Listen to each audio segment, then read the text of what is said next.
Paul jerks awake suddenly, his head buzzing and colourful spots pulsing in front of his eyes. The room around him is unfamiliar, but as his heart rate settles, he sees that the people are not. Seated on either side of his bed are Reggie and Ash, with the latter smiling when he sees his twin is awake. Reggie smiles too, though his is more a concerned smile, as he asks Paul how he is feeling. Gruffly, Paul says he's fine, scowling that he doesn't know where he is. Worry still in his voice, Reggie answers they're in the Floroma Town Hospital, and he's been asleep for almost 30 hours. A new voice then pipes up, that of Ash's friend from the Valley Windworks, as he cheerfully adds that from what Reggie and Ash have told him, Paul pushed himself a bit too hard in his eagerness to challenge him. Understandable, since the thought of battling one of Sinnoh's strongest gym leaders is pretty exciting, but part of being a trainer is knowing your limits. Paul's glare begs to differ as he levels it on the speaker, demanding to know who he is and what he's doing here. With a friendly wave, the green-haired young man jumps off the windowsill then offers Paul his hand to shake, introducing himself as Aaron, the Veilstone gym leader. Paul doesn't bother with the hand, instead sitting up and pulling on his shoes, much to Ash and Reggie's protests. Looking curious, Aaron asks what exactly Paul thinks he's doing, and without hesitation, Paul replies that he's getting ready to challenge him for his badge. Urgently now, Reggie tells Paul that he needs more rest, but Aaron grins that maybe a good battle will help revitalize Paul, so he'll accept the boy's challenge, though only on the condition they take things light, with him just using one Pokemon against Paul's 3. Paul scowls that he doesn't need to be treated with kid gloves, but Aaron replies that's not it. He only has one Pokemon with him right now, as the rest of his team are all relaxing, so if Paul wants to battle, those are the terms. Begrudgingly, Paul accepts, having no desire to dawdle, and so with a wide grin, Aaron says he'll meet him outside in 5 minutes. Good to his word, the world's greatest bug catcher is waiting for Paul when he and his brothers emerge from the hospital. Smiling, Aaron asks Reggie if he would do the honors of refereeing, and Reggie nods, though with the warning that if he sees Paul overexert himself, he's calling this battle off. Aaron says he completely understands, while Paul scowls that won't be an issue, since this battle's already over. He then brings out his Miss Magus, and at once, Ash and Reggie know exactly what he is planning. Aaron responds by choosing that same winged Pokemon he had with him at the Windworks, which Reggie identifies as a Beautifly, and as soon as he gives the command to begin, Paul is on the attack. Since Aaron only has one Pokemon, Paul doesn't bother with a mean look, instead jumping straight to the hypnosis portion of his combo move. Just like it was in the battle against Maylene, Miss Magus' eyes flash, but before the attack can take effect, Aaron tells Beautifly to use Safeguard. Suddenly a bluish aura coats the bug type, and despite looking directly at Miss Magus, its eyes do not droop in the slightest. Gritting his teeth, Paul calls next for a Perish song, declaring that even if he can't put Beautifly to sleep, he can still take it out with this. Unfortunately, here too Paul is stymied, as a deftly executed bug buzz is just as effective as Maylene's round at drowning out the song. This repeated failure clearly weighs on Paul, whose already small pupils have shrunk to little more than pinpricks, and when Aaron calls for a counterattack in the form of Shadow Ball, Paul's reaction time is too slow to do more than watch, as the orb of Umbral energy collects his ghost type and sends it crashing into the ground where it lies unconscious. Recalling Miss Magus with a muttered criticism of how it couldn't even take on a bug, Paul next chooses Fearow, and though this is a perfectly logical choice considering type matchups, Ash and Reggie share a worried look, knowing the true reason Paul chose that Pokemon. Like in his battle with Maylene, Paul opens with an Aerial Ace, and being familiar with the attack's unerring accuracy, Aaron doesn't even bother telling Beautifly to dodge, instead having it use Bug Buzz again to deal a small amount of continuous damage to Fearow, with the degree of injury growing the closer it gets to its target. It therefore comes as a little surprise to the gym leader that despite Fearow resisting the Bug-type move, and Beautifly being vulnerable to the flying one, Paul's Pokemon looks the worse for wear when the clash ends. Tersely, Paul tells his bird to get back in there with another Aerial Ace, but before Fearow can even begin to use the attack, Aaron decides to end things as much for Fearow's sake as Beautifly's. It is here that Beautifly reveals its final move, and its trump card, that being Psychic. At once, Beautifly's eyes glow blue, while an aura similar to the one created by Safeguard forms around Fearow. However, there is nothing protective about this aura, as Fearow quickly realizes that it is frozen in place, not being able to move a muscle, let alone perform an attack. The beak Pokemon is not left suspended for long though, as with a flick of its long snout, Beautifly psychically slams it into the ground, forming a large Fearow-shaped crater from which nothing emerges. From the sidelines, Reggie calls the second match in Aaron's favor as well,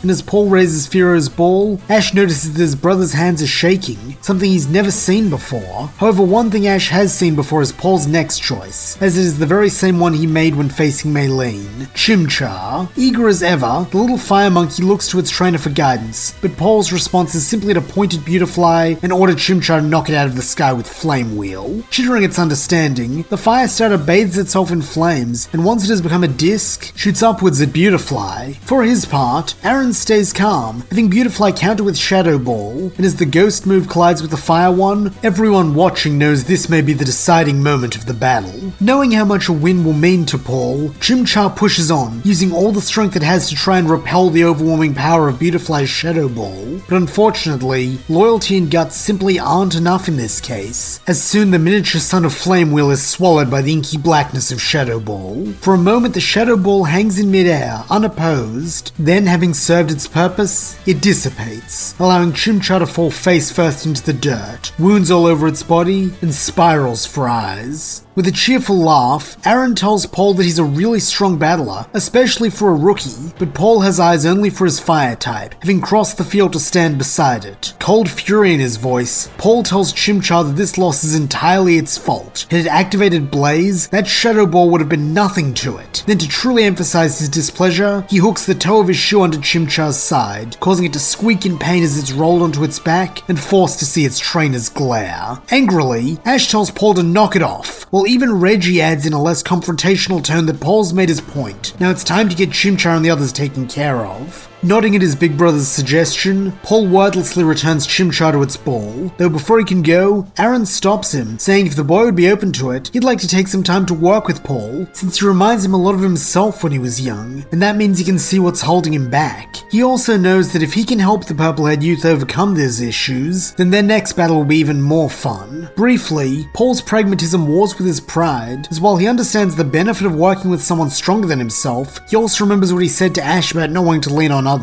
However, being a sensible young man, pragmatism wins out in the end, and he decides to make use of this opportunity, even if it's only to battle Aaron again. With this settled, Aaron departs for Floroma Meadow to make preparations, while the brothers head over to the Pokemon Center to get Paul's Pokemon taken care of. As they go, Ash expresses disappointment, since he really wanted to challenge Aaron next, but laying a hand on his little brother's shoulder, Reggie smiles that while he can't offer him a gym battle, he can train with him, seeing as they didn't get a chance to train together back in Hearthome. This brings Ash's smile back, with him grinning from ear to ear as he declares that he wants to battle his big brother, a claim which makes Reggie laugh, as he says that he's fine with that, promising to do his best to simulate Aaron's battle style. In order to facilitate that goal, Ash and Reggie head to the battlefield behind the Pokemon Center as soon as they arrive, though to their dismay they find it occupied, with a line of people sneaking all the way to the back door. Curiously, Ash asks the young man with long blonde hair why there are so many trainers wanting to use the field today, to which the young man responds that tomorrow is the Floroma Pokemon contest, and everyone's trying to get some last minute training in, so all the battlefields in town are booked solid. This makes Ash hang his head once more, muttering that he really can't catch a break today, but from behind him, a familiar voice tells him to buck up, since things aren't really that bad. Spinning round, he sees Aaron, who tells the brothers they are welcome to make use of his secret training ground. After all, it's a big meadow. All he asks they take care during their battle not to upset the bug types, since while they may use it to train, it is the bug's home first and foremost. Nodding, Reggie promises on his honor as a Pokemon breeder to be careful, and this seems to satisfy the gym leader, with him promising to lead them there after he checks on Paul. By now, Paul has given his Pokemon over to Nurse Joy and stands in the waiting area, an odd expression on his face as he stares at a piece of wall, as if it might reveal to him all the secrets of the universe. Spotting this, Aaron waves the boy over, inviting him to join him and his brothers for a snack while they wait, but with a slightly startled expression that suggests he's just been pulled from a deep thought. Paul shakes his head, stating that he's fine here, before continuing to scrutinize the wall. Shrugging that it's Paul's choice, Aaron departs for the dining area, while Reggie heads to the phone to have a certain Pokemon transferred over for Ash's training. However, Ash instead approaches his twin, saying he knows what Paul's thinking about. Anger flashing in his eyes this time at being distracted from his reverie, Paul growls what exactly that might be. But standing his ground, Ash replies that Paul's thinking about his battles with both Maylene and Aaron. He saw the way he used the exact same strategy in both, even down to the same moves despite them not working. At these words, Paul's scowl deepens, questions as he asks what Ash's point is, to which Ash replies that Paul's becoming obsessed with his loss against Maylene to the point where he's endangering his health and his Pokemon. He gets it. It hurts, but it's time to move on and accept that he lost to someone you were able to defeat, Paul adds, bitterness in every syllable. He then fixes his brother with a stern gaze, and at once Ash understands what truly has Paul so upset. As the three newest starter recipients from Professor Rowan, who all began their journey around the same time, Paul had been keeping a tally of their victories and losses to determine their standing in terms of strength.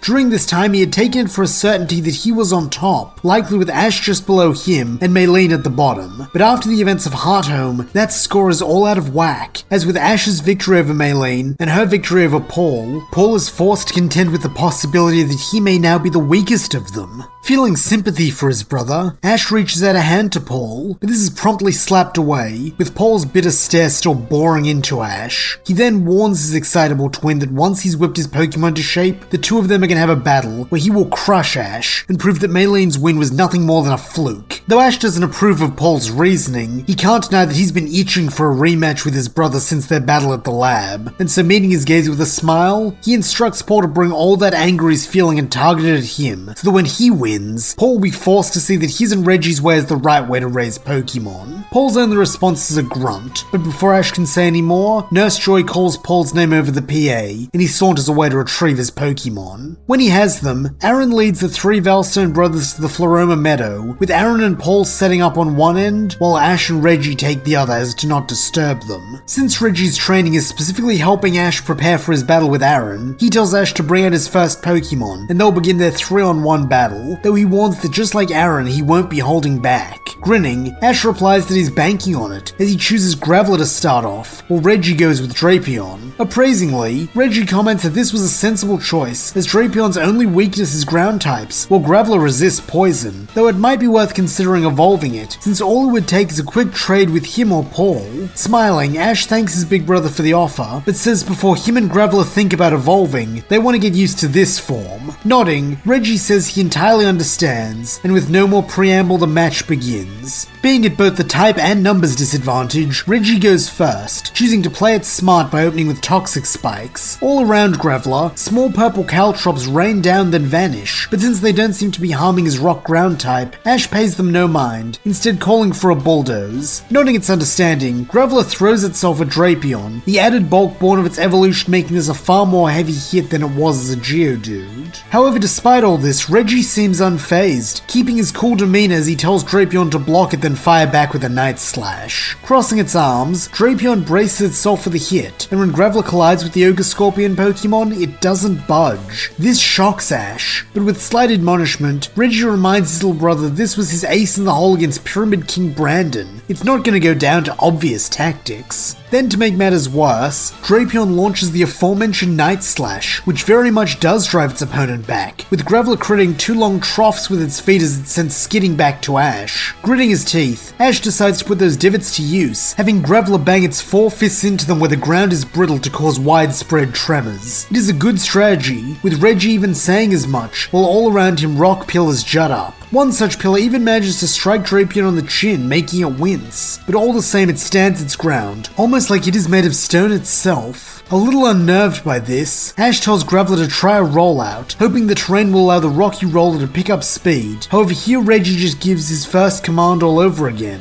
Block it, then use Night Slash. This time Drapion doesn't cross its arms, instead holding them out, so that as Graveler comes surging forward, it is able to plant them on its spinning body and hold it in place. Despite not being able to move forward, Graveler continues to spin, picking up more and more speed, while Drapion refuses to be pushed back, turning this into a duel between an unstoppable force and an immovable object. However, this is in fact a misnomer, as Graveler is brought to a very sudden stop, when with perfect timing Drapion brings its tail down on the rock type's head for an expertly executed Night Slash, dealing a critical hit and knocking the rock Pokemon out. Undeterred, Ash recalls Graveler with his thanks, before going to bring out his next Pokemon, Elekid. It is immediately clear that this is a good choice, as the Sparkplug Pokemon bursts from its ball with a grin, all fired up and ready to battle. Unfortunately, this His eager spirit is somewhat dampened when upon touching the ground, a pulse of purple energy rushes through Elekid, leaving behind a nasty purple rash on its face. Worriedly, Ash asks if Elekid is still okay to fight, but with a furious bark that Ash assumes is in order not to underestimate it, the little electric type charges forward. In a tone of intrigue, Reggie comments that this is the Elekid Ash and Aaron were telling him about. Yes, it really is quite an aggressive Pokemon, but it'll need to learn to wait for its trainer, otherwise it will fall prey to simple tricks like this. At this last word, Drapion lashes out with a Night Slash, and though Elekid is able to pull up and protect, the ground around it, which is already weak thanks to Graveler's magnitude, caves in, sending it rolling back. Urgently, Ash tells the small electric type that Reggie's right. They need to work together if they want to win this. And having no objections following Ash so long as it can grow stronger, Elekid nods. With this resolved, Ash calls for a thunder, and at once Elekid shoots forth a current of electricity from its spark plug horns which strikes Drapion hard, causing it to wince in pain again. From his side of the field, Reggie praises Ash for figuring out Drapion's primary weakness, that it's a close-range fighter. However, this is not to say it has no ranged moves. In fact, it has one which will be quite devastating thanks to the toxic spikes, Venoshock. Hearing this command, Drapion fires a volley of poisonous purple orbs from its maw directly at Elekid, with Ash hastily calling for protect. This briefly halts the onslaught as the orbs of ooze splatter harmlessly against the ethereal barrier, but Ash and Elekid both know that protect will give out long before Drapion does. And to make matters worse, Elekid is already beginning to flag thanks to the poison.